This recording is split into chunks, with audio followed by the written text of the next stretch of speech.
જ્ઞાનની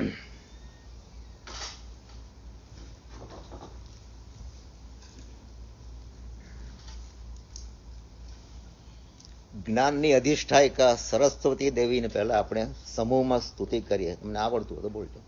શ્રી શ્રુત દેવી સરસ્વતી भगवती हमको वर देना, जीवन की बांसुरी में देवी श्रद्धा का स्वर भर देना, सम्यक ज्ञान का दीप जलाकर मन का तिमिर हटा देना, ना भूले ना भटके माता ऐसी राह बता देना.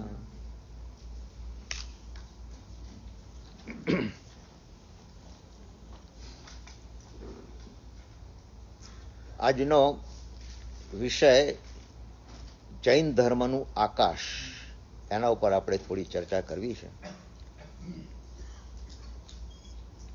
આ વિષયની ઊંડાણમાં જેટલું જઈએ એટલું જવાય એવું છે, પણ આપણા સામાયિકની અંદર 48 મિનિટના લિમિટની અંદર જેટલી ચર્ચા થાય એટલી કરીશું. કદાચ કોઈ કારણસર જો રસ જળવાઈ રહે અને વચ્ચેથી છોડી ના દેવું પડે એ માટે થોડો સમય વધી જાય તો મને ક્ષમા આપજો.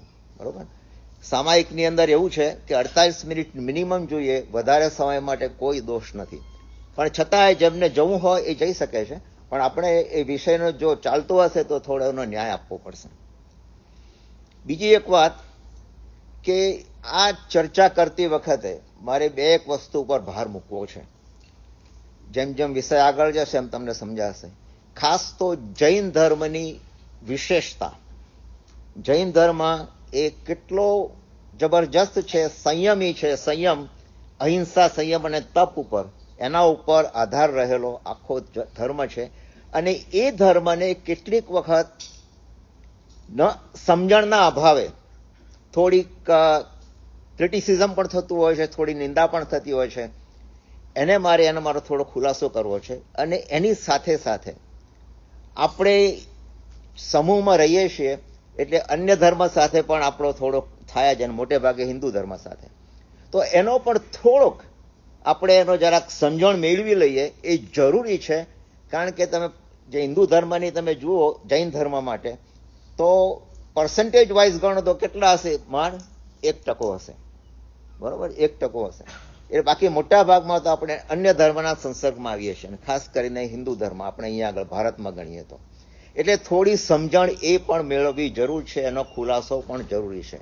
એટલે આજે કોઈ પણ ધર્મની નિંદા કર્યા વગર, કોઈ પણ ધર્મની અવગણના કર્યા વગર આખી આ સ્પષ્ટતા આપણે કરી લઈએ, જેથી આપણા મગજની અંદર એ સેટ થઈ જાય કે શું છે અને કઈ રીતે આપણે આગળ વધીએ છીએ.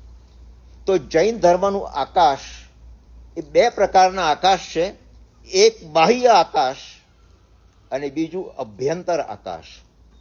બાહ્ય આકાશ એટલે આપણે જ્યારે બહાર ખુલ્લા મેદાનમાં ઉભા રહીએ અને આકાશ જ્યારે નિરભ્ર હોય, નિરભ્ર એટલે એક પણ વાદળ ન હોય અથવા બહુ જ ઓછા હોય, એ વખતે જ્યારે આકાશ જોઈએ ત્યારે આકાશનો મહિમા કેવો છે તમે બહાર જોશો તો દેખાશે. સવારના પહોરમાં જરાક સૂર્ય આમ તૈયારી હોય અને એ વખત તમે પાલિતાણા જાઓ, યાત્રા કરતા હશે એ લોકોને તો ખબર હશે. ખુલ્લો આકાશ અને ખુલ્લા આકાશની ભવ્યતા જે દેખાય છે, અનબિલીવેબલ. એટલું બધું ભવ્ય આકાશ છે. હવે એ આકાશની અંદર એ ક્યારેક આકાશ આપણને એમ લાગે કે આ નબળું પડી ગયું છે, આપણને એમ લાગે કે આ ધૂંધવાઈ ગયું છે, આ ગભરાઈ ગયું છે. પણ એવું નથી. આકાશને તો કોઈ નિસ્બત નથી. વાદળોના ગડગડાટ થતા હોય, વીજળીઓના ઝબકારા થતા હોય, ગમે તો મુશળધાર વરસાદ વરસતો હોય, અરે એ તો ઠીક છે, પણ એ સિવાય પણ કોઈ ટોર્નેડો આવ્યો હોય, બરાબર, મોટા મોટા વંટોળો આવ્યા હોય, આ બધું હોવા છતાં પણ એ થોડા સમય માટે છે, પછી આકાશ પાછું હતું એવું ને એવું કોરું ને કોરું રહી જાય છે. ચાહે તમે મિસાઇલ છોડો કે ડ્રોન પર મૂકો, ગમે તે મૂકો, કોઈ ફરક પડતો નથી. આકાશ થોડા સમય માટે ભલે કરો, જે કરવું એ કરો, પણ એ પછી તદ્દન નિરભ્ર હતું એવું ને એવું જ, એના ઉપર કોઈ અસર નથી. થોડા સમય માટેનું રહ્યું નહીં. આવું જ આકાશ આપણા ધર્મની અંદર, જૈન ધર્મની વાત કરીએ તો એની વાત કરીએ છીએ આપણે, અંતરનું આકાશ પણ એવું હોવું જોઈએ. નથી રહેતું એ આપણો દોષ છે, પણ એવું હોવું જોઈએ. તીર્થંકરો આપણે એ કહે છે કે તમારું અંતરનું આકાશ ક્લીન કરો, ક્લીન રાખો. તોફાન તો આવવાના જ છે, તકલીફો આવવાની જ છે, વાદળોના ગડગડાટ થવાના જ છે, ક્રોધની વીજળીઓ વરસવાની જ છે, લોભ અને મોહના ગડગડાટ ને જોર જોરથી ટોર્નેડો વગેરે આવવાના જ છે. આ બધું જ છે. લોભના પણ કષાયો, આ બધું જ થવાનું છે. તેમ છતાં એ થોડા સમય પૂરતું છે. એ સમય જો તમે સાચવી રાખો અને પછી તરત જ નિરભ્ર આકાશ, ખુલ્લું આકાશ, આવતું એવું ને એવું જ, તો આપણું આકાશ અભ્યંતર રહેવું જોઈએ, અંદર રહેવું જોઈએ. પણ એ માટે પહેલા આપણે બહારના આકાશનું બરાબર સ્ટડી કરવો પડે, બરાબર જોવું પડે. અને એ માટે મારે તમારે બધાએ આપણે જાતે આ પ્રયોગ કરવાનો છે. કોઈક વખત તમે જાઓ બહાર ખુલ્લા આકાશમાં, બીજું કંઈ જોવાનું જ નહીં, આકાશને જુઓ અને જુઓ તમને કેવા વિચારો આવે છે. અને એવું જ આપણે અભ્યંતર આકાશ, આપણી અંદર રહેલું આકાશ આપણે જોવાનું છે કે અંદરના આકાશમાં શું છે. પણ આપણી તકલીફ ક્યાં છે? આપણે ઘરમાં રહી અને ઘરની બારીઓમાંથી આકાશ જોઈએ છે. જરા ખોલી નાખો ને આકાશ જોઈએ, બારીઓ ખોલી નાખો તો જરા આકાશ ખુલ્લું, સૂર્યના કિરણો આવે વગેરે આવે. એ બારીઓમાંથી જોઈએ છે. અને બારીઓમાંથી આકાશ કેટલું દેખાય? બારીઓ જેટલી સાઈઝની છે એવું ચોકઠું આકાશનો એક નાનકડો ભાગ દેખાય. બીજું કોઈ બારીમાંથી એટલો જ ભાગ દેખાય અને જુદો દેખાય. ત્રીજી કોઈ બારીમાંથી પણ જુદો દેખાય. હવે જયારે તત્વ દ્રષ્ટિથી વિચારીએ તો એક બારીમાંથી દેખાતું આકાશ એ આપણને દેરાવાસીનું આકાશ દેખાય છે, બરોબર? દેરાવાસી પરંપરા દેખાય છે. બીજા એમ કહે છે કે ના, મને તો આકાશ આવું નથી, મને તો કઈ જુદું. દેરાવાસીમાં પણ પાછું સ્થાનકવાસી દેખાય છે.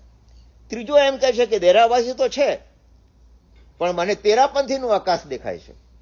અને ચોથી વ્યક્તિ એ બારીઓ ખોલે છે, એ કહે છે મને તો કેવું દેખાય છે? દિગંબરનું આકાશ દેખાય છે. 4 જુદા જુદા આકાશ દેખાય છે. કારણ કે આપણે બારીના ચોકઠામાંથી જોઈએ છે. પણ બધા જ જો બારીમાંથી બહાર નીકળી જાય તો માત્ર એક જ આકાશ છે, જૈન ધર્મનું આકાશ. ભગવાન મહાવીરના સમયની અંદર કોઈ જૈન શબ્દ પણ નહોતો શરૂઆતમાં. ભગવાનનો ધર્મ કહો નિર્ગ્રંથ, જેને ગ્રંથિ નથી, જેને કોઈ ગાંઠ નથી, એવો ધર્મ ભગવાનના સમયમાં હતો, નિર્ગ્રંથ ધર્મ. એ પછી વધતા વધતા આગળ બધા શ્વેતાંબર, દિગંબર, બધી પરંપરાઓ થવા માંડી, એ થવા માંડી. અને દરેક જગ્યાએ છે જ. દરેકને માટે આપણે માન પણ એટલું જ હોવું જોઈએ. આપણા દેરાસરની અંદર ધન્યવાદ આપું છું, આપણે જે સરસ દેરાસર બનાવ્યું છે એની અંદર શ્વેતાંબર પરંપરાનું દેરાસર, દિગંબર પરંપરાનું દેરાસર, સ્થાનકવાસી પરંપરાનું દેરાસર, એથી આગળ વધીને આપણે જ્ઞાની મહાત્મા શ્રીમદ રાજચંદ્ર, એને પણ જેને માત્ર 30 મિનિટની અંદર, અડધા કલાકની અંદર આત્મસિદ્ધિ શાસ્ત્ર લખ્યું. વિચાર તો કરો તમે, કેવા જ્ઞાની છે. પણ આપણે, હું શ્વેતાંબર છું, મારે શ્વેતાંબર ભગવાનના જ દર્શન કરવાના. હું સ્થાનકવાસી છું, મારે ઉપાશ્રયમાં જવાનું. દિગંબર છું, મારે બીજા દેરાસરમાં નહીં જવાનું.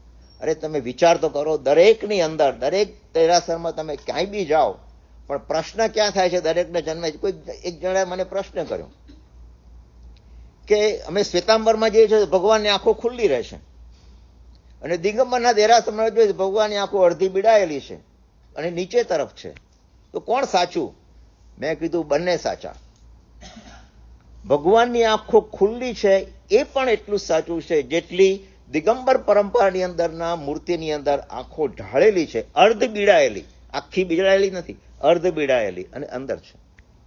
બંનેમાંથી મેસેજ શું મળે છે? શ્વેતાંબર પરંપરાની અંદર જે આખો મેસેજ આપે છે, ભગવાનની આંખો ખુલ્લી છે, કે ખુલ્લી આંખે તમે બધું જુઓ, પણ જે જોવાનું છે તે જુઓ. અને ભગવાનની આંખો, તમે આંખો સામે જ્યારે તમે જુઓ તો અંદરથી આપણને એક બોધ મળે છે. ભગવાન બોધ આપે છે. ખુલ્લી આંખ રાખીને જ બોધ આપે ને. ભગવાન સમોવસરણમાં શું કરતા? તો ભગવાનનો બોધ આપણને મળે છે કે તું બહાર જા, બહાર તરફ ભલે જો, તારે બહાર જ જોવાનું છે અત્યારે, પણ બહારમાંથી પછી અંદર આવવા પ્રયત્ન કરો. દિગંબર પરંપરાની આંખમાં ત્યાં ભગવાનને જોઈએ તો શું કહે છે? ભગવાન તું પહેલા અંદર, માર્ગ અંદર છે, અધ્યાત્મ અંદર છે, તારે અંદર જોવાનું છે. અંદર નાસિકા ઉપર નજર હોય કે તું બહારનો બધો જોવાનું કંઈ અર્થ નથી. બહાર તો બધું ઘણું ઘમસાણ ચાલી રહ્યું છે ને તું કદાચ છે ને અંદર લપટાઈ પણ જાય, પણ તું અંદર જોવો. ધ્યાનની ધારા છે, ધ્યાનમાં અંદર જવાની વાત છે. બંનેની વાત સાચી છે. બહાર પણ જરૂરી છે અને બહારમાંથી ભગવાનનો બોધ સતત આપણને મળ્યા કરે. અને આપણામાં નવઅંગી પૂજા હોય છે. તમે જ્યારે નવઅંગની પૂજા કરો છો ત્યારે જોજો ભગવાનની આંખો સામે તમે જોવું જ પડે છે.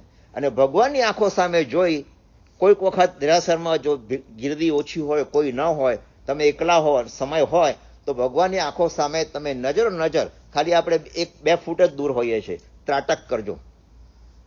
એ ભગવાન શું એમાંથી એની નેતરતી આંખોમાંથી ભગવાનની કરુણા વહેતી તમને દેખાશે. એ આખો બોધ આપે છે આપણને ત્યાં આગળ. એ બોધ કોઈ વખત પામવા જેવો છે. આપણે પૂજા તો કરી લઈએ તો સરળ છે, એ તો એક આપણું રૂટીન થઈ ગયું છે, પણ કોઈક વખત ભગવાનની આંખ સામે ઊભા રહીને ત્રાટક કરજો. એમાંથી કરુણા કેટલી વહેતી હોય છે. એ વસ્તુ ખૂબ જ મહત્વની છે. એ દરેકની અંદર આ જોવા જેવું છે. હવે આ જ્યારે કરીએ છીએ આપણે, ત્યારે મેં તમને કહું ને કે હિન્દુ ધર્મ જૈન ધર્મ જેવો જ એક બીજો ધર્મ પણ છે. કારણ કે મેં કીધું કે આપણે 1% માત્ર હોઈએ તો આપણે આપણામાં જ ગૂંચવાઈ રહીએ છીએ, પણ આપણા મિત્રો હિન્દુ ધર્મના પણ હોય. એમાં કોઈક વખત ચર્ચા પણ થતી હોય અને ચર્ચાની અંદર સાચું ખોટું પણ, કારણ કે આપણને પૂર્ણ જ્ઞાન નથી, મને પણ પૂર્ણ જ્ઞાન નથી, પણ જેટલું છે એ સમજવાની કોશિશ કરવી જોઈએ આપણે.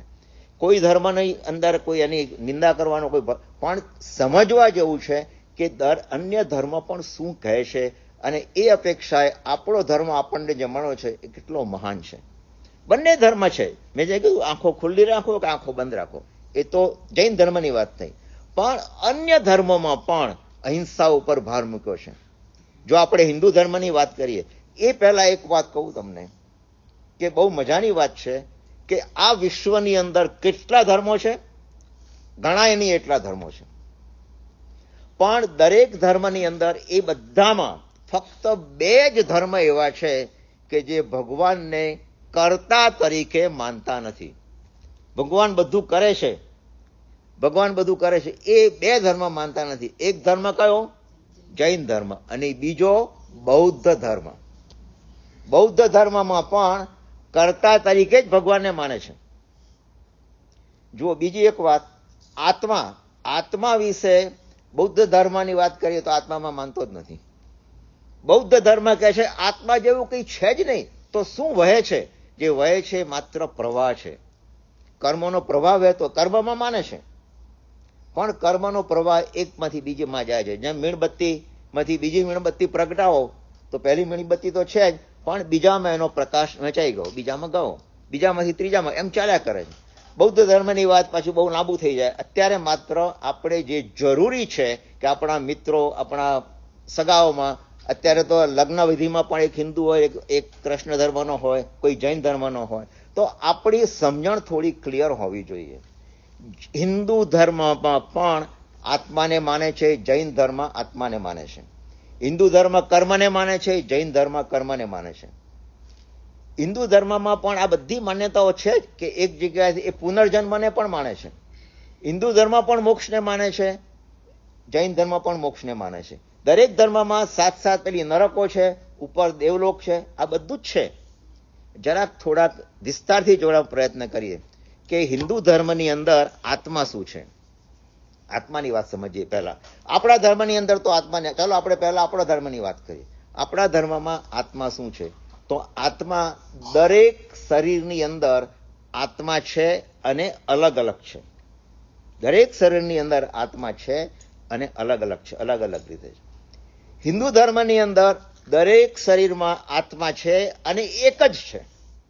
આ સમજી રાખો તમે. દરેકની અંદર આત્મા છે.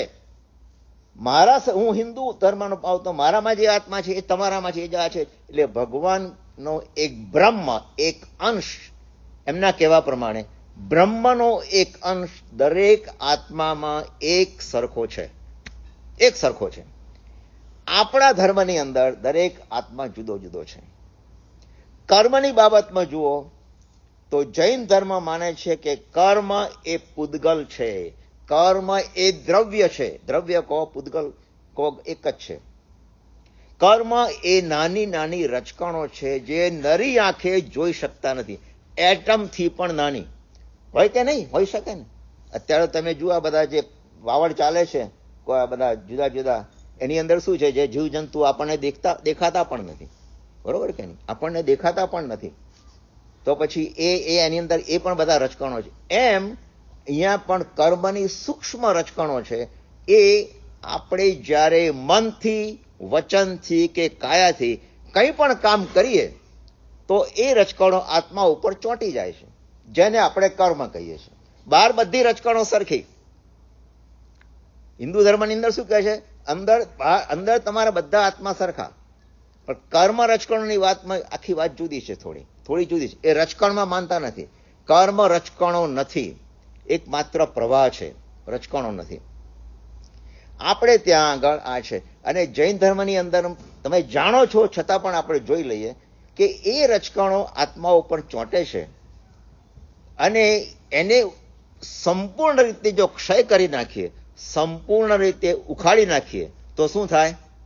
મોક્ષ. એનું નામ જ મોક્ષ. મોક્ષ એટલે આત્મા ઉપરથી બધી કર્મ રચકણોને ખતમ કરી નાખવી, ડિસ્ટ્રોય કરી નાખવી. જે બાકી રહે છે એ મોક્ષ છે. અને એ મોક્ષ પણ કેવો છે? 8 કર્મોનો ક્ષય થતા આપણો આત્મા સીધો જ મોક્ષ ઉપર, સિદ્ધ શિલા ઉપર વસે છે. ત્યાં જઈને અનંત કાળ સુધી અનંત ચતુષ્ટય અનુભવે છે.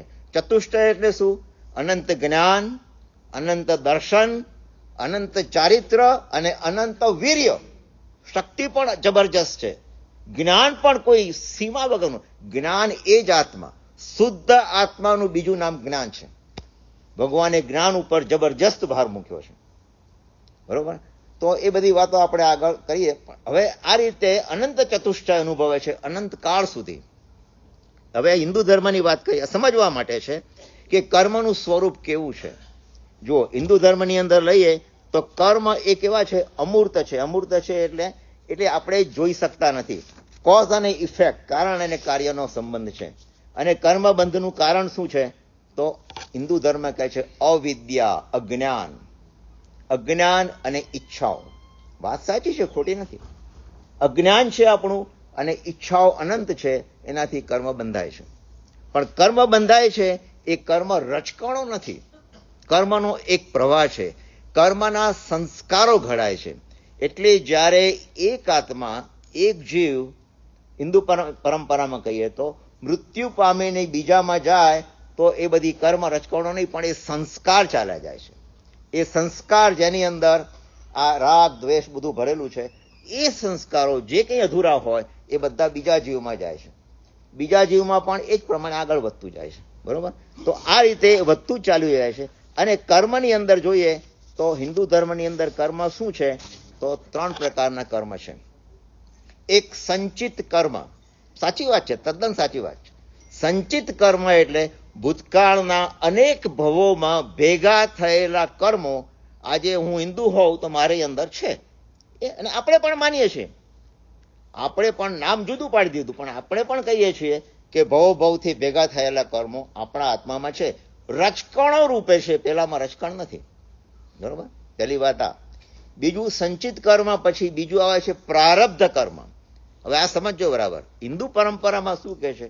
પ્રારબ્ધ કર્મ એટલે જે કંઈ સંચિત કર્મ થયેલા હતા એમાંથી એક ભાગ તમને આપવામાં આવે છે આ ભાવમાં ભોગવવા માટે. બરાબર સમજો. ધારો કે આપણે હિન્દુ હોઈએ, કારણ કે આપણા ઘરમાં પણ હિન્દુ વ્યક્તિ હોઈ શકે છે. સમજવા એટલા માટે, ક્લેરિટી એટલા માટે આ કરવા માંગુ છું કે તમારે જો આ સ્પષ્ટતા હશે ને તો આપણું ધર્મ અને અન્ય ધર્મ સમજવાની બહુ મજા રહેશે અને કોઈ ગૂંચવાડા ઊભા નહીં થાય. મારે એટલા માટે આ ખાસ કહેવું છે. તમને કદાચ થશે કે તમે જૈનની વાત કરો ને, પણ તમે જરાક વિશાળ કરો, થોડુંક હૈયાને વિશાળ રાખો કે આપણે વાસ્તવિકતામાં શું કરી છે. આપણી કેમિસ્ટ્રી એકલી જૈનો વચ્ચે નથી, આપણી કેમિસ્ટ્રી અન્ય ધર્મ સાથે પણ છે. તો આ એક સમજવા જેવી વાત છે કે એ સંચિત કર્મ એટલે ભૂતકાળની અંદર અનંત ભવો સુધી એ ભેગા કરેલા કર્મ બધા પડ્યા છે. એ સંચિત એકઠા થયેલા છે, અંદર છે, પણ તમને ભોગવવા માટે એક ભાગ મળે છે. 80 વર્ષનું આયુષ્ય, 70 વર્ષનું હોય કે 100 વર્ષનું હોય, એટલા આયુષ્યની અંદર આટલું કર્મ તમને આપવામાં આવે છે. પ્રારબ્ધ કર્મ કહે છે હિન્દુ પરંપરામાં. એ તમને ભોગવવા માટે મળે છે, એ ભોગવો. અને ક્રિયામાણ કર્મ એ ત્રીજા નામનું કર્મ. ક્રિયામાણ એટલે શું? અત્યારે જે તમે કર્મ કરી રહ્યા છો, જે ક્રિયાઓ કરી રહ્યા છો, એ ક્રિયામાણ કર્મ. તો હિન્દુ પરંપરામાં શું કહે છે? બહુ સરસ વાત કરે છે કે ક્રિયામાણ કરતા કરતા કરતા કરતા તમારામાં એ અભિગમ હોવો જોઈએ, તમારામાં એ શક્તિ ઉત્પન્ન થવી હોવી જોઈએ કે જેથી કરીને ભૂતકાળના કર્મો તમે ખંખેરી શકો. એને માટે ભક્તિ યોગ, જ્ઞાન યોગ અને કર્મયોગ આ હિન્દુ પરંપરા બતાવે છે. ભક્તિ યોગ, જ્ઞાન યોગ અને કર્મયોગ, એના દ્વારા તમે કર્મને બાળી નાખો. બરાબર છે? હિન્દુ પરંપરામાં બહુ સમજવા જેવું છે. હિન્દુ પરંપરામાં સામાન્ય કપડાં, આપણે જે હિન્દુ હોઈએ એ રીતે તમે જે છો એ રીતે દીક્ષા લેવાની જરૂર નથી.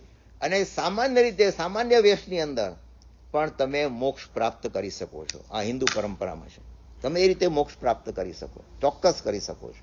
એમની કહેવાની રીત પણ બરાબર છે, ખોટી નથી. સવાલ એ ઊભો થાય છે કે એ પ્રમાણે આ વેશમાં રહી, ઘરમાં રહી, પરિવાર સાથે રહી, આ બધી એટ્રેક્શનો વચ્ચે રહી અને આપણા રિવાજો વચ્ચે રહી અને આ કરવું અતિ અતિ અતિ મુશ્કેલ છે. એટલે જૈન ધર્મની અંદર એક શું કર્યું કે તમારે જો મોક્ષ તરફ આગળ, બંને મોક્ષને માને છે, બંને મોક્ષને માને છે, પણ એક વાત ખુલાસો કહી દઉં. મોક્ષમાં જૈન ધર્મની અંદર મોક્ષ એટલે અનંતકાળ સુધી તમે ત્યાં સિદ્ધશિલા ઉપર બેસી રહો છો અને તમે ત્યાં છો. અનંતકાળ સુધી તમે આખી વિશ્વને જુઓ છો અને આનંદ અનુભવો છો, કારણ કે કર્મ નથી. કર્મ નથી તો તમારે ભોગવવાની વાત જ ક્યાં છે? શરીર જ નથી, કર્મની ક્યાં વાત છે? માત્ર શુદ્ધ આત્મા ઉપર રહેશે, સિદ્ધ શિલા ઉપર. જ્યારે હિન્દુ પરંપરામાં શું માને છે? માની લો કે તમારા બધા કર્મ ખપી ગયા, તો ભગવાને એટલે બ્રહ્મમાં જે અંશ મૂકેલો હતો એ અંશ, તમે કર્મ તો બધા ખપાવી દીધા, એ અંશ પાછો બ્રહ્મમાં મળી જાય છે અને મોક્ષ છે. હિન્દુ ધર્મમાં મોક્ષ છે, પણ મોક્ષ શેનો છે? તમારી અંદર જે બ્રહ્મનો અંશ પડેલો હતો એ હવે ખુલ્લો થઈ ગયો, કારણ કે કર્મ બધા બાળી નાખ્યા તમે. એ અંશ નીકળી જાય અને સીધો જ બ્રહ્મમાં મળી જાય છે. આપણામાં કોઈમાં મળતો નથી. એટલા માટે આપણે ભગવાનને કર્તા તરીકે માનતા નથી. ભગવાનનું અસ્તિત્વ એ રીતે નથી. આપણામાં એક જબરજસ્ત છે, એક વાત કીધેલી છે કે તમે ખુદ ભગવાન બની શકો છો. તમે ખુદ ભગવાન બની શકો છો. પેલામાં શું છે હિન્દુ ધર્મની અંદર? ધારો કે આપણે બધા જ અહીંયા આગળ હિન્દુ પરંપરામાં છીએ સમજવા માટે, તો અને બધાને માનો કે કર્મ બધા ખપાવી ગયા, તો બધાનો અંશ એક જ બ્રહ્મમાં આવી ગયો. બધાનો એક અંશ એક જ ભાવની અંદર ત્યાં આગળ ભેગો થઈ ગયો અને બ્રહ્મ મળી ગયા. એટલે એને મોક્ષ કહે છે. ફરીથી જન્મવાનું રહેતું નથી. બહુ સરસ વાત કરી છે. ફરીથી જન્મવાનું કોઈ કારણ નથી. અને એક શરીરમાંથી બીજા શરીરમાં કેવી રીતે જાય છે એ પણ સમજવા જેવું છે. હિન્દુ ધર્મની અંદર, હિન્દુ પરંપરામાં, હિન્દુ પરંપરામાં બે પ્રકારના શરીર છે. એક સ્થૂળ શરીર, જે મારું તમારું બધું શરીર છે, અને બીજું સૂક્ષ્મ શરીર. સૂક્ષ્મ શરીર કે જ્યાં આગળ કષાયો છે, જ્યાં આગળ ઈચ્છાઓ છે, એ બધું સૂક્ષ્મ શરીર છે.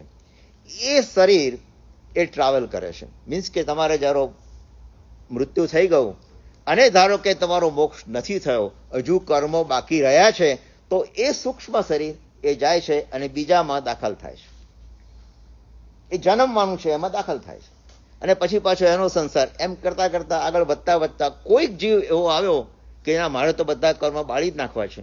પછી એ સંત પણ બને, અને સંત ન બને તો સાધારણ માણસ પણ હોય, એમાં પણ કર્મ ખપાવી શકે છે, ચોક્કસ ખપાવી શકે છે. એટલે આ એક બહુ સરસ વાત સમજવા જેવી છે. અને એ વાત જો કરીએ તો આપણે જે કહીએ કે આગામી જન્મ, હવે માનો કે મારે ક્યાં જન્મવું એ કોણ નક્કી કરે? તો એમાં બે વાત છે. ભગવાન પણ નક્કી કરે કે તમારે ક્યાં જન્મવાનું છે, અથવા તમારા કર્મો પણ નક્કી કરે. જો હિન્દુ ધર્મની અંદર બે વાદ છે, એક દ્વૈતવાદ અને બીજો અદ્વૈતવાદ.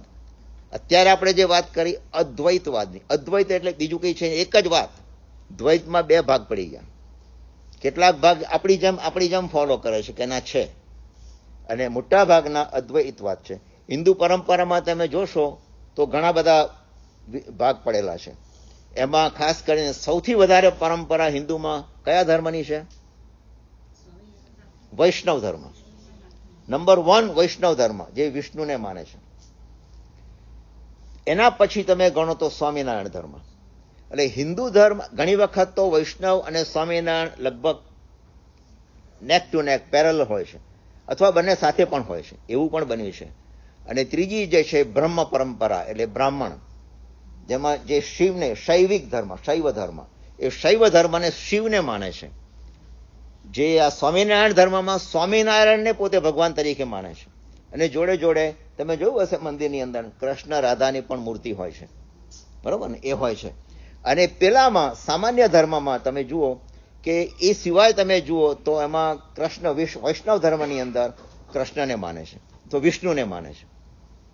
હવે એક ક્લેરિટી જરા મારે કરવાની છે. ઘણી વખત આ બધા પ્રશ્નો આવ્યા એટલે જ્યારે વાત કરતા હોય ને કોઈની સાથે, હિન્દુ પરંપરામાં થોડો જ્ઞાની હોય ને સાથે હું વાત કરું, પછી બુક રેફર કરું, તો મને આ ખબર પડી કે એ પ્રશ્ન એવો આવ્યો છે અંદર. ઘણી વખત આવા પ્રશ્નો ઊભા થઈ જાય છે કે કૃષ્ણ, તમે કહો છો કે કૃષ્ણ તો અહીંયા આગળ આવે છે જ્યારે જ્યારે કોઈ તકલીફ પડી અથવા સંસાર ઉપર આફત આવી અને એને દૂર કરવા માટે એ કૃષ્ણ ત્યાં આગળ જેને કહે છે ને કે અવતાર ધારણ કરે છે. એ અવતાર ધારણ કરીને નીચે આવે છે, પાછા ઉપર જાય છે. તો ઉપર જાય તો કૃષ્ણ રહે છે ક્યાં? રામ પણ આવ્યા, રામ નીચે આવ્યા, રાક્ષસોનો સંહાર કર્યો અને રાવણની સાથે લડાઈ કરી અને બધું સરખું કરી દીધું. લોકો આનંદ થઈ ગયા. એ રામ પણ આવે છે ક્યાંથી? તો હિન્દુ પરંપરામાં એક બહુ સરસ સત્ય મેં જોયું કે કૃષ્ણ, રામ, હનુમાન, આ બધા જે છે એ દૈવી તત્વો છે.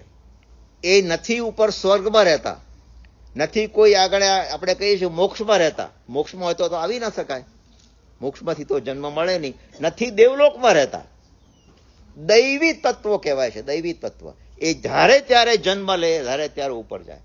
એની સામે આ પણ સત્ય છે. તમે જુઓ, કોઈ વખત આર્ગ્યુમેન્ટ કરવા માટે નથી કહેતો હું, સત્ય સમજવા માટે છે. આપણા ધર્મમાં શું કીધું? એ કૃષ્ણ વાસુદેવ છે. તમે ભણ્યા છો ને, કૃષ્ણ એ વાસુદેવ છે. અને વાસુદેવ હંમેશા મૃત્યુ પામીને નરકમાં જ જાય. વાસુદેવ અને પ્રતિવાસુદેવ હંમેશા નરકમાં જાય. એટલે હિન્દુ પરંપરામાં, જૈન પરંપરામાં ન્યાય ક્યાં આપ્યો? અને એ ન્યાય છે પહેલા તો એક વાસુદેવ છે. વાસુદેવ છે અને એમને લડાઈની અંદર તમે જોવું થોડું ઘણું કરવું પડ્યું હતું. દુર્યોધન, તું જાંગ અહીંયા, જાંગ ઉપર મારને, આમ કરને તેમ કરીને બધું બતાવ્યું અને એ રીતે જીતી ગયો અર્જુન. કારણ કે મુખ્ય કામ તો એમને બધું દૂર કરવું હતું ને. પણ એ જે કર્યું એ થોડી ઘણી એમને કામ કર્યું, એ પોતે એનું ફળ એમને ભોગવવું પડે અને વાસુદેવ તરીકે થઈ ગયું. તો એ ફળ રૂપે અત્યારે નરકમાં છે, બરોબર. પણ જૈન ધર્મની તમે મહાનતા એ છે કે એ પછીના ભાવમાં આવતી 24મીમાં કૃષ્ણને ક્યાં બનાયા? તીર્થંકર. 12મા અમમ સ્વામી તીર્થંકર બનાવી દીધા. વિચાર તો કરો, દૈવી તત્વ નથી આપણામાં માન્યતામાં. પણ આ બધી માન્યતાઓ છે, આમાં કોઈ આર્ગ્યુમેન્ટ કરવાની જરૂર નથી, તમે દલીલો કરવાની જરૂર નથી. એટલે ઘણી વખત છે ને, આ સ્પષ્ટતા હું એટલા માટે કરું છું કે ક્યારેય પણ ધર્મની ચર્ચા થાય તો મહેરબાની કરીને કોઈ દલીલોમાં પડવું નહીં. કારણ કે એ એમની માન્યતા છે, બરોબર છે, એમના કહેવા પ્રમાણે સાચા છે, આપણે એમ જ માની લેવાનું. કારણ કે એમના પણ ગુરુઓ છે જ ને, બધા ઘણા છે.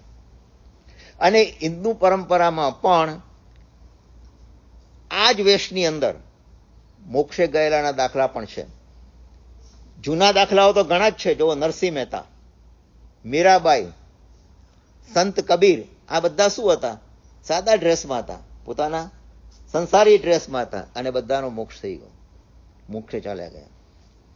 પણ અત્યારના રિસન્ટલી થોડા લગભગ છેલ્લા 100 વર્ષની અંદર જો બન્યા હોય, હું ધારું છું જ્યાં સુધી 100 વર્ષ કે કદાચ થોડા વધારે પણ હશે, રામકૃષ્ણ પરમહંસ, નામ સાંભળ્યું છે ને? રામકૃષ્ણ પરમહંસ અને રમણ મહર્ષિ, એ આ ભાવમાં જ પેલા સીધા સંસારી ડ્રેસની અંદર મોક્ષે ગયા છે. શક્ય છે, મોક્ષે ગયા છે. અને એમને રામકૃષ્ણ પરમહંસો કે રમણ મહર્ષિઓ, મને એક્ઝેક્ટ યાદ નથી, પણ એમને કેન્સર થયેલું, બંનેને કેન્સર હતા. અને જ્યારે ઓપરેશન કરાવ્યું હતું ત્યારે ડૉક્ટરને કહી દીધું મારે કોઈ વસ્તુ ઘેનની દવા જોઈએ નહીં, તમે કરી શકો છો જે કરવું હોય. અને કરતા ગયા, એમને કોઈ અસર થઈ નથી, કોઈ અસર થઈ નથી. અને બીજા એક માં કહેવાતા હતા, મને નામ યાદ ભૂલી ગયો હું નામ, એને ટીવી ઉપર પણ લાવવામાં આવ્યા છે. એ જેને ભેટે એનું કલ્યાણ થઈ જાય એવું બધું કહેવાતું હતું. અને ખરેખર એને બધું ઘણા ચમત્કારો કર્યા, બધા દૂર કર્યા, રોગો દૂર થઈ ગયા. કેમ દૂર થયા એ કોઈ ચમત્કાર આપણે કહીએ છીએ, પણ એ પરમાણુથી બનેલું શરીર એ ભગવત્તાથી ભરેલું હતું, એની અંદર ભગવત જીવ હતો. એ સ્પર્શ થયો અને પેલાનો ભાવ, એ બધા કર્મો એના એ થઈ ગયા. આવું બધું બન્યા કરે, રોગ દૂર થઈ જાય. શું કોઈ ચમત્કાર છે જ નહીં, બધામાં વિશેષ ખાસ કરીને કારણો છે જ. આ બધી વાત કરીને પછી હવે પ્રારબ્ધ કરની અંદર પણ મેં વાત કર્યું. હવે જુઓ, આપણે એક વસ્તુ ખૂબ સમજવા જેવી છે. આ ધર્મની અસર આપણામાં ક્યાં આવી? જૈન ધર્મની અંદર. જૈન ધર્મની અંદર પણ તમે માનો હિન્દુ ધર્મની અસર આવી છે. દેરાસરની અંદર અસર જોવા મળે છે. દેરાસરમાં તમે દ્રવ્ય પૂજા કરી પછી ભાવ પૂજા કરો છો ને, ભાવ પૂજામાં શું કરો છો? ચૈત્ય વંદન, બરોબર ને? ચૈત્ય વંદન કરો છો ને? ચૈત્ય વંદન કરતી વખતે સ્તવન બોલવાનું આવે છે. અને એ સ્તવનના શબ્દો તમે જોજો કે આપણે ભગવાનને માનીએ છીએ કે આપણે ભગવાનને માત્ર કેવી રીતે માનીએ છીએ કે ભગવાન એ પોતે ત્યાં આગળ એ આપણને ખાલી ઉપદેશક તરીકે છે. ભગવાન કંઈ આપતા નથી. ભગવાન પાસે કશું મંગાય ખરું? હજારો વખત આપણે જાણ્યું છે, ભગવાન પાસે કોઈ પણ ચીજ મંગાય નહીં. ભગવાન પાસે માત્ર આશીર્વાદ ને કરુણા જ લેવાની હોય, બીજું કંઈ નહીં. પણ તમે જુઓ એના સ્તવનોમાં તમને સેમ્પલ ચખાડું કયા કયા હોય છે. તમને યાદ છે તો પાર્શ્વનાથ ભગવાનના સ્તવન, હું ખોટું છે એમ નથી કહેતો, કશું ટીકા નથી કરતો, પણ એના શબ્દો જુઓ કે આપણે એની અસર નીચે આવી ગયા. જુઓ શું કહે છે અંદર, સેવકને વલતો દેખી મનમાં મહેરન ધરશો રે, કરુણા સાગર કેમ કહેવાશો, જો ઉપકાર ન કરશો સેવક, અર્જ કરે છે રાજ અમને. કેવું સુખ? શિવ સુખ આપો, આપો આપો ને મહારાજ. ભગવાને કીધું મહારાજ તમે આપો અમને, શિવ સુખ અમારે જોઈએ છે, અમે તો વલવલીએ છીએ. કરુણા સાગર છો તમે, તો અમને આપો, કેમ નથી આપતા? આ છે સત્ય છે. સ્તવનની અંદર તમે જુઓ, કારણ તમને કહું પછી કેમ છે આ. પણ અત્યારે આવા સ્તવનો જ્યારે આપણે બોલીએ એનો અર્થ શું થયો કે એ પરંપરાની અસર તો આવી જ છે. એ જમાનામાં હતું પણ એવું કે લોકો બધા આપણે જૈનો ભાગીને ત્યાં જતા હતા, એટલે પછી આવા સ્તવનો ખરાબ. બીજો તમને જુઓ, પ્રભુજી અમે તો માયાના વિલાસી, તમે તો મુક્તિ પૂરી ના વાસી. પછી બોલો, કર્મ બંધન કાપો, મોક્ષ સુખ આપો, જીનજી પ્યારા. બોલો, નાથને વંદન હમાર. સુખ આપો, કર્મ બંધન કાપો. ભગવાન તમે કર્મ કાપી નાખો ને અમારા, અમને મોક્ષ સુખ આપો ને, અમારે એ જોઈએ છે. તમે કેમ આમ બેઠા છો ત્યાં આગળ? આ આપણા સ્તવનો. એટલા માટે હું આ હિન્દુ ધર્મનું શા માટે ચોખવટ કરવા માંગુ છું કે જરાક સમજો, બંને સારા છે, ઉત્તમ છે બંને પોતપોતાની રીતે, કોઈની ટીકા નથી. અને ત્રીજું પણ મેં એક બે સ્તવનો ટાંક્યા, ભવમાં ભમતા મે દર્શન પાયો. પછી બોલો, કપલ મેં હો. આશા તો પૂરો, અમારી આશા બધી પૂરી કરો, પણ કેટલામાં? એક જ પલમાં, એક ક્ષણમાં અમારી બધી આશાઓ પૂરી કરો. બરોબર કે તમે વિચાર કરો, આપણા સ્તવનો છે અને ઘણા બધા છે, પણ છેલ્લું તમને મેં સેમ્પલ તમને ચખાડું છું. અમી ભરેલી નજરો રાખો, મહાવીર શ્રી ભગવાન. હવે બોલો, દર્શન આપો, દુખડા કાપો. દર્શન આપો, દુખડા કાપો. ભગવાને કહે છે અમારું દુઃખ કાપી નાખો. જુઓ, સ્તવન રચનારને હું ધન્યવાદ આપું છું, એમાં કશું ખોટું નથી કીધું એમને, પણ શા માટે? આ બધું ભક્તિ છે. ભક્ત બનીને આપણે આ વિનંતી કરીએ છીએ, પણ આપણો ભક્ત ભાવ એ વખતે રહેતો નથી. આપણે નિર્વિચાર થઈને ભક્તિથી આ સ્તવન ગાઈએ તો બરાબર છે, ભક્તિથી કહીએ છીએ. ત્યાં આગળ કારણ કે આની અંદર બે વસ્તુ છે, ખાસ કરીને જેમ હિન્દુ ધર્મ પરંપરામાં ભક્તિ છે, આપણામાં પણ ભક્તિ છે. પણ આપણી અંદર આપણી પરંપરામાં આપણા તીર્થંકરો કઈ મુદ્રામાં છે? ડાબો હાથ ઉપર જમણો હાથ રાખીને કઈ મુદ્રા છે? પદ્માસન. પદ્માસનમાં ધ્યાનની મુદ્રા. ભલે આંખો ખુલ્લી હોય કે બંધ હોય, અડધી ખુલ્લી હોય, પણ ધ્યાનની મુદ્રા છે. આપણા ભગવાનની પાસે કોઈ ધનુષ્ય બાણ લઈને ઊભું નથી. આપણા ભગવાનની આજુબાજુ કોઈ સ્ત્રી પણ નથી. બરોબર? વિચાર કરો કે આ મુદ્રામાં શું બતાવે છે? આપણો ધર્મ સેના ઉપર ખાસ ભાર મૂકે છે? સમાધિ ઉપર. સમાધિ ધર્મ. સમાધિ ધર્મ એટલે તમે તમારા આત્મામાં અંદર ઊંડા ઉતરવાનું છે. અને સમાધિ ધર્મ પામવા માટે જો આપણી પાત્રતા નથી, તો પાત્રતા વિકસાવવા માટે આપણે ભક્તિનું માધ્યમ લીધું. ભક્તિ પણ છે, અને ભક્તિના માધ્યમમાં જો ન્યૂનતમ સૌથી ઓછામાં ઓછી રીતે થતું હોય તો આપણે પૂજાઓ ભણાવીએ છીએ. એ પણ એક માધ્યમ છે. પૂજા જે ભણાવે છે, પૂજામાં જે અંદર જોડાયેલું છે, એને હજુ થોડું ઘણું પુણ્ય મળે છે, સાંભળનારને પણ મળે છે. પણ તેમ છતાં ત્યાંથી મળતું પુણ્ય એ કર્મબંધન કાપવામાં જો ભાવ રહેતો હોય તો બરાબર છે. ભાવ ન રહેતો હોય, વાતો ચીતો ચાલતી હોય, બરોબર, અને છેલ્લે બેઠા હોઈએ, કંઈ સંભળાતું ન હોય, અથવા તો ક્યારે પૂરું થશે વગેરે, તો એ પછી કર્મ બાંધવાનો પ્રસંગ કાંઈ ઊભો રહેશે. મારી દ્રષ્ટિએ તો પૂજામાં આવવા કરતા કર્મ ખોટા બંધાય છે. આ બધી ઘણી વખત આ સ્પષ્ટતાઓ મારે કરવી પડે છે. એટલે હું તમને કહું છું કે આવું બધું બની રહ્યું છે અહીંયા આગળ.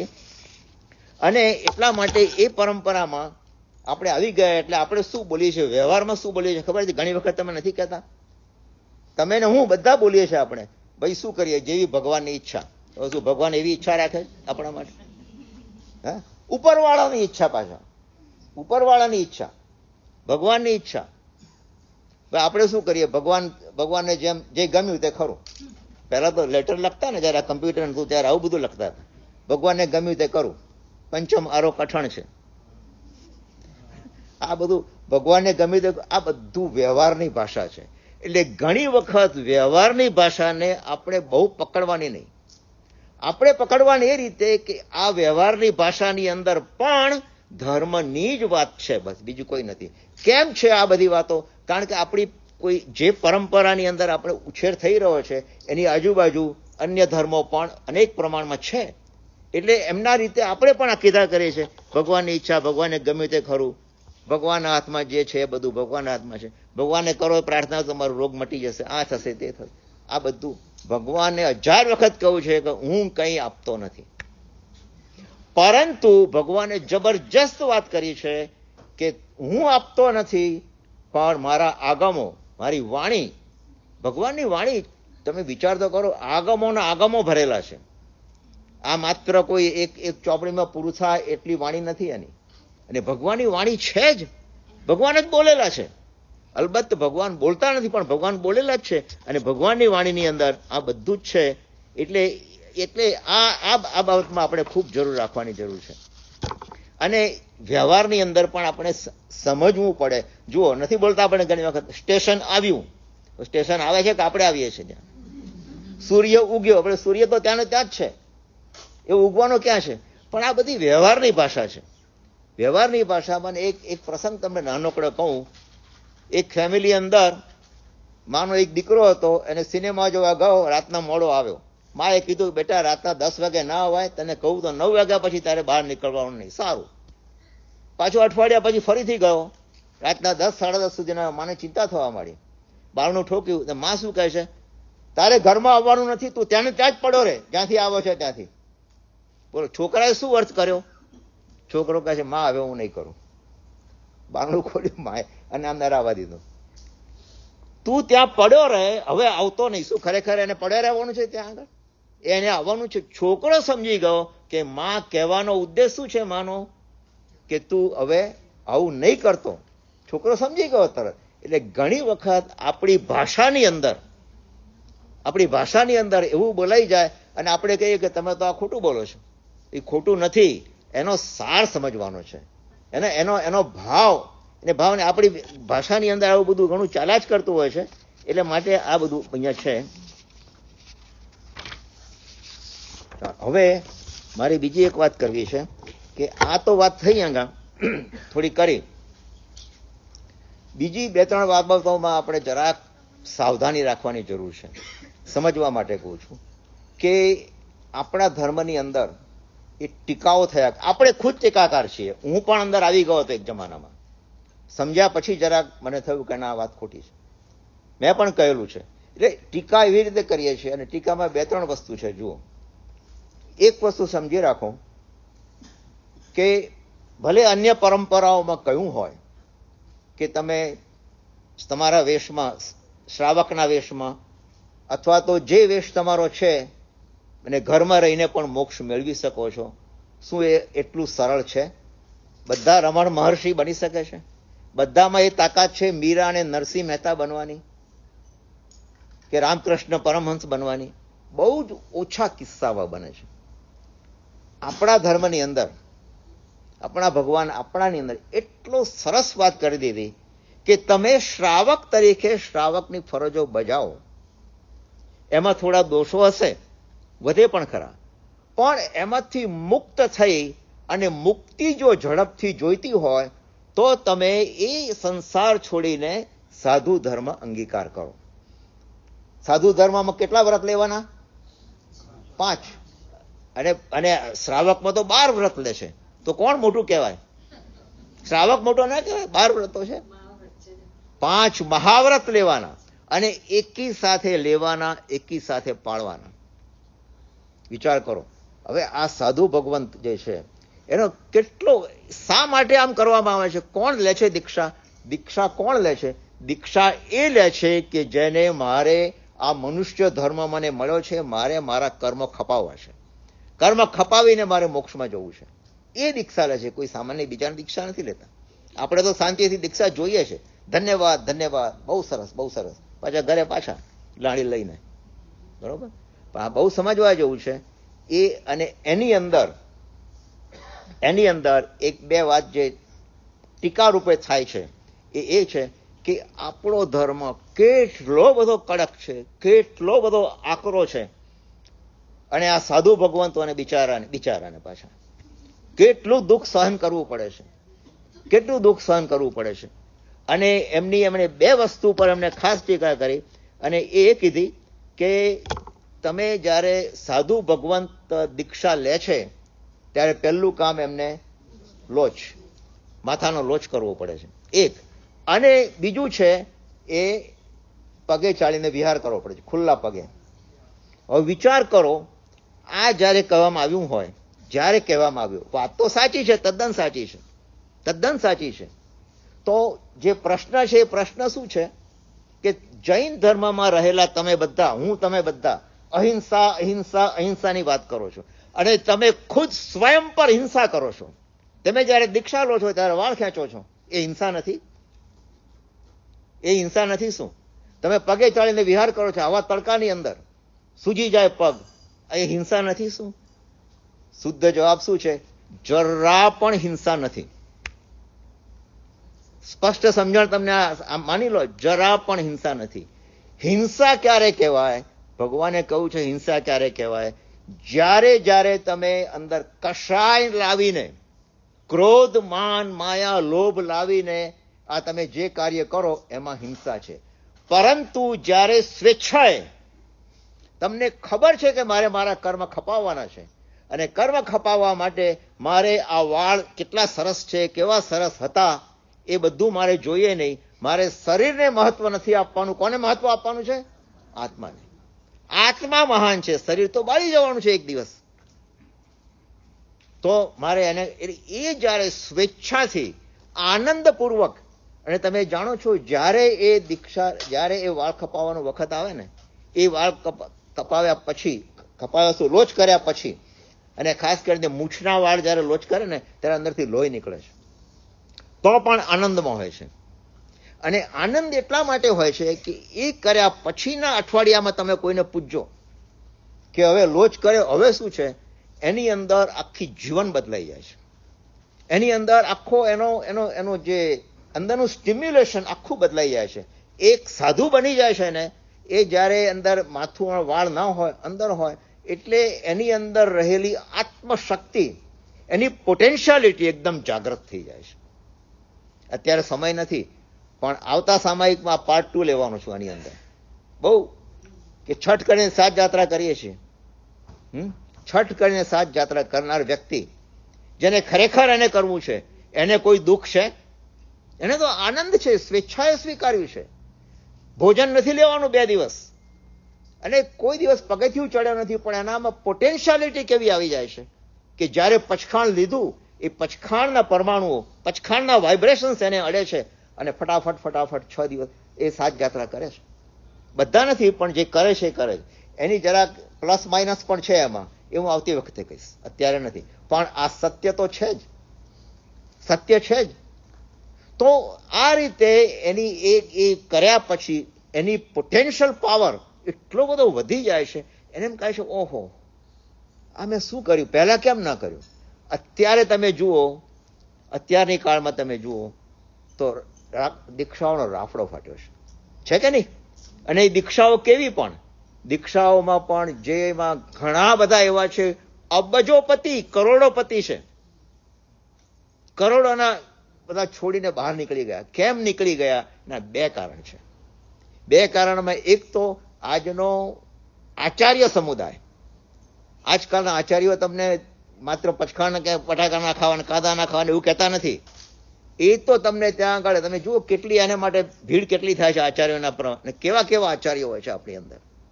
આપણા સમાજની અંદર આચાર્યનો જો તમને નામ આપું, ઘણા બધા છે. એમાં આચાર્યની અંદર તમે જુઓ રત્નસુંદર વિજયજી.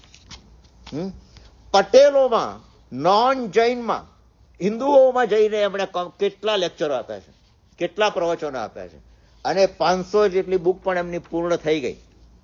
વિચાર કરો, જેમને લખી નતા શકતા તો એમના જે ગુરુ હતા ભુવન ભાનુ, એમણે કીધું રત્નસુંદર સુરેન્દ્ર, રત્નસુંદર તારે આ લખવાનું છે. એક બુક, પહેલી બુકની વાત નહીં, એ પહેલાની વાત કરું છું, બહુ પહેલા દીક્ષા લીધી ત્યારે પાલનપુરની અંદર આ કિસ્સો બનેલો. રત્નસુંદર તું અંદર જઈને લખ. રત્નસુંદર અને પરસેવો થઈ ગયો એ વખતે કે ગુરુ મને લખવાનું કહે છે, પણ ગુરુ કહે છે એટલે તહતથી કાગળ આપ્યો, એક પેન્સિલ આપ્યો. બેસી રહ્યા 10 મિનિટ સુધી કઈ સૂજે નહીં, શું લખું. પણ અચાનક જુઓ ગુરુના શબ્દો, અને એ શબ્દોનું સામર્થ્ય કેટલું છે કે ગુરુમાં એ કેવી શક્તિ જોઈ હશે એમને, અને એ લખવાનું શરૂ કર્યું. એમણે 3 પાના 4 પાના ભરાઈ ગયા. ગુરુએ વાંચ્યા, ગુરુની આંખમાંથી દળ આંસુ નીકળવા મળ્યા. ગુરુએ આશીર્વાદ આપ્યા, જા તારું આ એક જ કામ કર, લખવાનું કામ કર. અને જીવન બદલાઈ ગયા લોકોના. બરોબર કે એ એવા એ છે. અન્ય ધર્મની અંદર આચાર્ય મહાશ્રમણ એટલે શ્વેતાંબર તેરાપંથીના વડા મહાશ્રમણ પણ જ્યારે એમણે પણ લખ્યું છે, એમણે પણ બોલ્યા છે, જબરજસ્ત છે. અને એ સિવાય આચાર્ય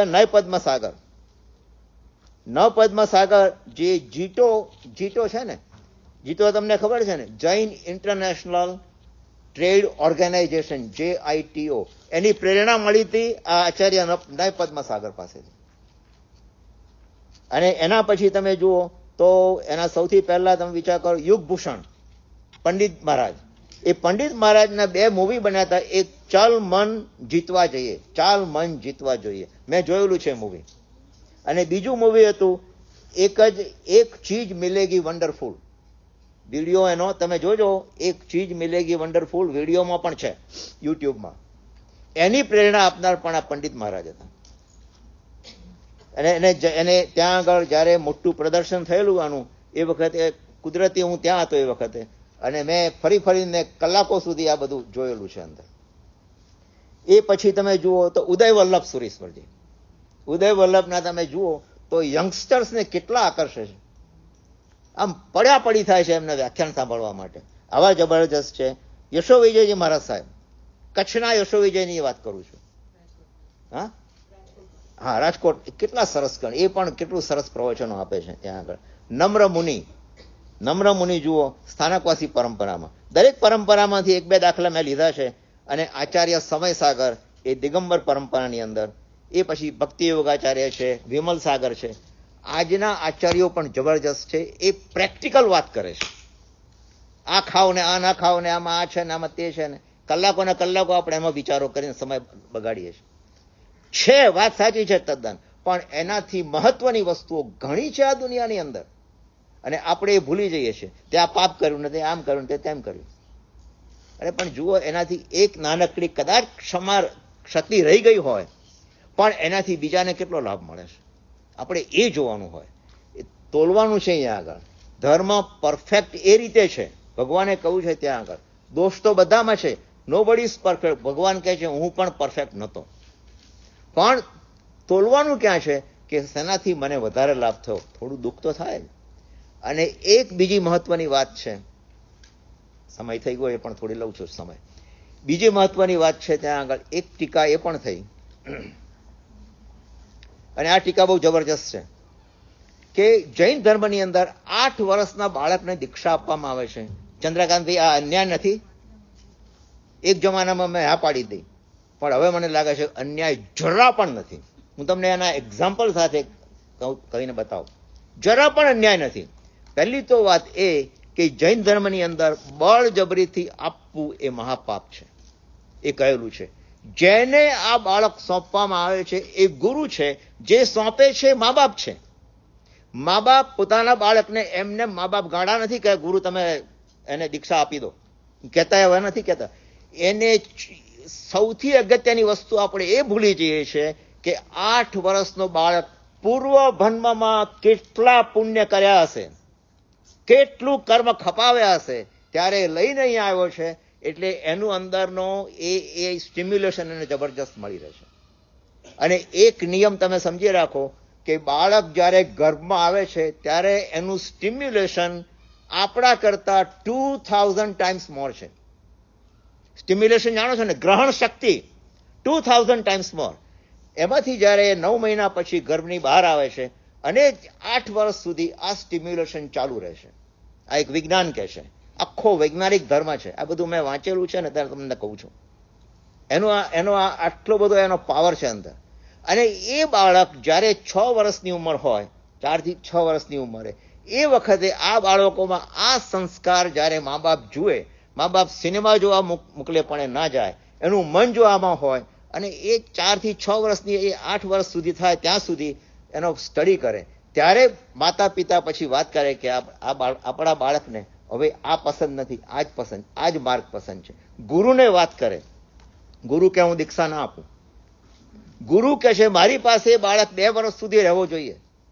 2 વર્ષ સુધી બાળક રહેશે, અને ત્યાં આગળ એમને લાગે કે આ બરાબર છે, પછી એ લેખિત પરમિશન માંગે છે મા બાપ પાસેથી, સમાજ પાસેથી બધું કહે છે કે આને દીક્ષા હું આપું છું અને એની જવાબદારી મારી છે, મારી પાસે રહેશે. ગુરુ એને એક બાળક તરીકેનો ઉછેર આપે છે. આ તો મેં નજરે જોયેલું છે.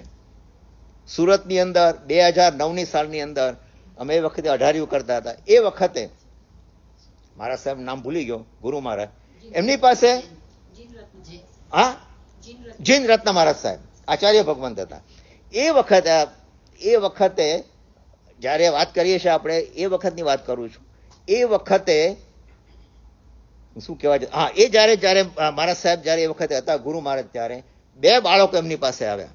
એક કોઈ 4 વર્ષની ઉંમર, એક 5-6 વર્ષની ઉંમર, બંને ભાઈઓ હતા. મા બાપને એમ થયું કે આ બાળકોને હવે અહીંયા આગળ આમાં મન એમનું રહેતું નથી, તમારામાં જ રહે છે, તમે સાચવો. ગુરુ પાસે આવ્યા. ગુરુ કહે છે નહીં, પહેલા આ બાળકને રમકડા આપો. બાઇસિકલ આપી, ટ્રાયસિકલ આપી, બધું આપ્યું. અને અમે નજરે જોયું છે બાળક ટ્રાયસિકલ ફેરવે, એ ફેરવતો જો એક આંટો બીજો આંટો. અને ગુરુ એ વખતે વ્યાખ્યાનનો સમય થઈ ગયો હતો, એટલે આચાર્ય ભગવંત વ્યાખ્યાન આપવા બેઠા. રસીલાબેન સાક્ષી છે એના, રસીલાબેન પણ હતા એ વખતે, તમે પણ હતા. તો એ વખતે જ્યારે એ ગુરુ બેઠા હોય અને જ્યારે બાળકને ખબર પડે, સાયકલ બાજુમાં મૂકી એ બાળક આવી અને ગુરુના ખોળામાં બેસી જાય. ગુરુના ખોળામાં બેસી ગયો અને આખું વ્યાખ્યાન સાંભળી ત્યાં સુધી એક શબ્દ બોલ્યો નથી. રાત્રે પ્રતિક્રમણમાં મેં જોયું છે, 14નું પ્રતિક્રમણ હતું. બધા સાથે કરતા હતા. અને બાળક બસ એ બેઠા બેઠા બોલ્યો અને પછી અમુક સૂત્રો પણ એ બોલ્યો. અને જ્યારે એ વચ્ચે ઊંઘ પણ આવી ગઈ એને, એ ખોળામાં ઊંઘી ગયો. ત્યાં ખોળામાં ઊંઘી ગયો એટલે તરત જ માણસ એક ગુરુએ પાછા બીજા સાધુને કે આને લઈ જા અને એને ઊંઘાડી દે. એટલા પ્રેમથી એને સાચવ્યો. અને પછી મેં સાંભળ્યું કે એક જણે દીક્ષા લીધી, 2 ભાઈઓમાંથી એકે દીક્ષા આપી, બીજાને ના આપી. બીજાને કહ્યું કે હજુ પરિપક્વતા આવી નથી. એટલે મહેરબાની કરીને કોઈ પણ એવો વિચાર ન કરતા કે 8 વર્ષની દીક્ષા આપવી એક શું કહેવાય, એક પાપ છે અથવા તો ખોટું છે. ખોટું જરા પણ નથી, ખોટું જરા પણ નથી. અને એના તમને જો ઐતિહાસિક દાખલા આપું તો તમે સ્તબ્ધ થઈ જશો. એના ઐતિહાસિક દાખલા મારી પાસે ઘણા છે. એમાં તમને કોણ કોણ છે જેને આપણે કહીએ છીએ એવા આચાર્ય, પહેલા તો એક આચાર્ય હેમચંદ્રાચાર્યની વાત છે કે જેમને 8 વર્ષની ઉંમરે દીક્ષા લીધી. દીક્ષા લીધી ત્યારે કોઈને આશા નથી કે આ બાળક આટલો બધો આગળ નીકળશે, આટલો બધો નીકળશે. અને હેમચંદ્રાચાર્ય આજે જુઓ કે એમને તો સિદ્ધ હેમ શબ્દાનું શાસન નામનું જૈન વ્યાકરણ લખ્યું છે, જે બરોડા યુનિવર્સિટીમાં ભણાવવામાં આવે છે. જે લોકો સંસ્કૃતનું ક્લાસીસ લેતા હોય એમને ભણાવવામાં આવે છે. બોલો આ કેવા 1 કરોડ શ્લોકો લખ્યા છે એમણે. વિચાર કરો, 8 વર્ષનું બાળક આગળ જતા જતા. હરિભદ્ર સુરી બ્રાહ્મણ હતા. એ જમાનામાં તો એમ કહેવાતું હતું કે જૈન ધર્મમાં, જૈન દેરાસરમાં જવું એના કરતા હાથી નીચે કચરાઈ જવું સારું. આવો જૈન ધર્મ પ્રત્યે દ્વેષ હતો. અને હરિભદ્ર સુજી એમાંના એક. એ જમાનામાં બ્રાહ્મણ હતા. મનમાં અહંકાર હતો. હું જે કહું એ શ્લોક ગમે તે શ્લોક બોલે, ગમે તે ધર્મવાળા, હું એનો ટ્રાન્સલેશન કરી આપું, હું એનો અર્થ કરી આપું. અને એક વખત એ જતા હતા અને એક શ્લોક સાંભળ્યો. વિચાર કરો કે આ શ્લોકનો અર્થ શું છે, મને સમજાતું નથી. છેવટે થાક્યા ગયા ત્યાં આગળ. અને એ સાધ્વીજી મહારાજ હતા. સાધ્વીજીએ કહ્યું મને નહીં, પણ તમે ગુરુ મહારાજ પાસે જાઓ. એ જાણતા હતા અર્થ. ગુરુ મહારાજ પાસે મોકલ્યા. અને પછી તરત જ એ હારી ગયા પોતે, કારણ કે ના કે એનો ગુરુએ બરાબર અર્થ સમજાવ્યો કે બસ હવે મેં નિયમ લીધેલો હતો કે હું હારી જઈશ તો એ ધર્મના શરણે ચાલ્યો જઈશ. એ એમણે શું રચ્યું, એ હરિભદ્ર સુરી 1444 ગ્રંથની રચના કરી. 1444 ગ્રંથ રચ્યા. સંસાર દાવા દલદાહ નીરમ આપણે બોલીએ છીએ. એ પછી લોકાશાહની 8 થી 10 વર્ષની ઉંમર, સ્થાનકવાસી પરંપરા, એ પણ હીરો નીકળ્યા. એમણે પણ જબરજસ્ત અંદર ઘણી બધી રચનાઓ કરેલી છે. અને ભગવાન મહાવીરના કાળની અંદર, સમયની અંદર અતિમુક્ત નામનું 8 વર્ષનું બાળક, એનું નામ અતિમુક્ત, અયમુત્તા, જેને નામ પડ્યું અયમુત્તા સુધારીને. એ અયમુત્તા જ્યારે ભગવાન સાથે, પેલા સાધુ ભગવાન સાથે જાય છે, એ પાણીની નાવ બનાવી, પેલી હોડી બનાવી અને વરસાદના ટાઈમમાં તરતી મૂકે છે અને આનંદ અનુભવે છે. એ વખતે મહારાજે એટલું જ કીધું કે અયમુત્તા, આપણાથી આ ના કરાય. ભગવાન મહાવીર પાસે આવ્યા ત્યાં આગળ. અને ભગવાન મહાવીરે કહ્યું કે આ બાળક સામાન્ય નથી. આ મોટો થઈ અને આ જ ભવની અંદર મોક્ષે જશે. આ જ ભવની અંદર અતિમુક્ત ગણો કે અયમુક્તા ગણો, એટલું બધું અંદર એને લાગી આવ્યું. જો આ પૂર્વભાવના સંસ્કાર 8 વર્ષના બાળકના ક્યાંથી ભાન પડે. એ તો હોડીઓ તરાવતો જ ન હોત.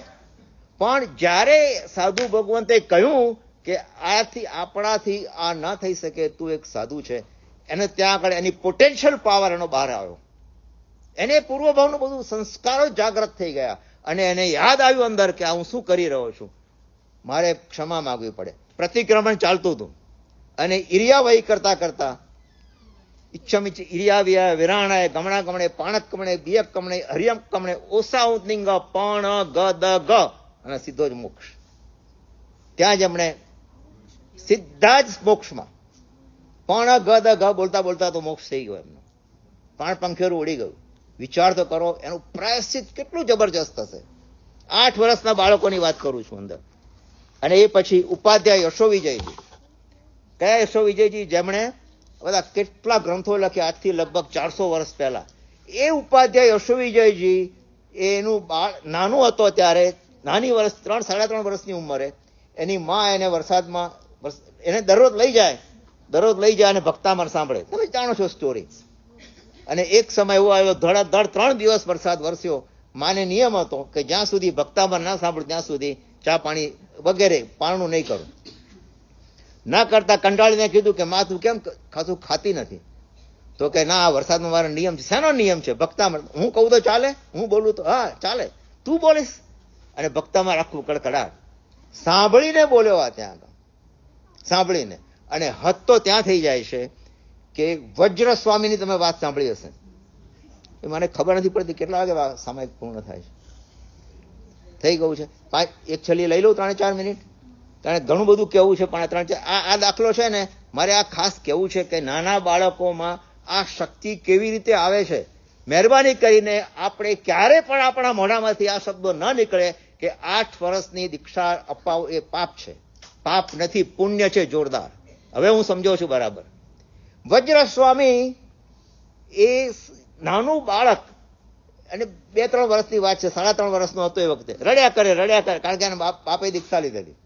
બાપે દીક્ષા લીધી, 6 મહિના દીક્ષા એ અંદર બહાર હતા. અને આને કોણ જાણે રડ્યા જ આવ્યા કરે. માં કંટાળી ગઈ કે 24 કલાક રડ્યા જ કરે છે. આ બાજુ યોગાનું યોગ શું કે વજ્ર સ્વામીના ફાધરે જે દીક્ષા લીધી, એના ગુરુએ કીધું કે તું આજે ભિક્ષા લેવા તારા ઘરે જજે જ્યાં હતો ત્યાં, અને તને જે મળે એ સ્વીકારજે. આ જ્ઞાની મહાત્માઓ છે બધા, સામાન્ય નથી. તો એ જયારે ભિક્ષા લેવા આવે છે, ધર્મલાભ કહે છે, ત્યારે પેલી માં કહે છે ધર્મલાભ શું કરો છો? તમે તો દીક્ષા લઈને ચાલી નીકળ્યા. લો આ છોકરાને સાચવો, આ તમને વરાવું છું. રડતો છોકરો જેવો વરાવ્યો, છોકરો શાંત થઈ ગયો. 24 કલાક રડતો હતો, એકદમ શાંત થઈ ગયો. અને ત્યાં જાય છે, અને ત્યાં આગળ બધી સાધ્વીજીઓને સાધુઓને એ બધાને સોંપે છે. નાનું હતું બાળક. અને પછી એ સાધ્વીજીઓ પાસે કે આને ઉછેરે છે. અને ઉછળતા લગભગ 2 વર્ષ 3 વર્ષ નીકળી ગયા. અને જ્યારે બાળક 3.5 વર્ષનો થયો, શરૂઆતની વાત છે આ તો, એ પછી 3.5 વર્ષનો થયો, ત્યારે સાધ્વીજીઓ દરરોજ આગમ પાઠ કરતા હતા. એ આ બેઠા સાંભળે બાળક. સાંભળતા એ બધા આગમો કંઠસ્થ થઈ ગયા. વિચાર તો કરો, એ જમાનાની વાત છે. આ બધું તમે કોઈ ચમત્કાર નહીં માનતા. પૂર્વ ભાવનું ઉગેલું. અને અહીંયા આગળ યોગ બરાબર થઈ ગયો. આ જામી જાય ત્યારે જ બને છે. તો એમને કોઈ તમે એમ માનો છો 8 વર્ષના બાળકો રોજ દીક્ષા અપાય છે?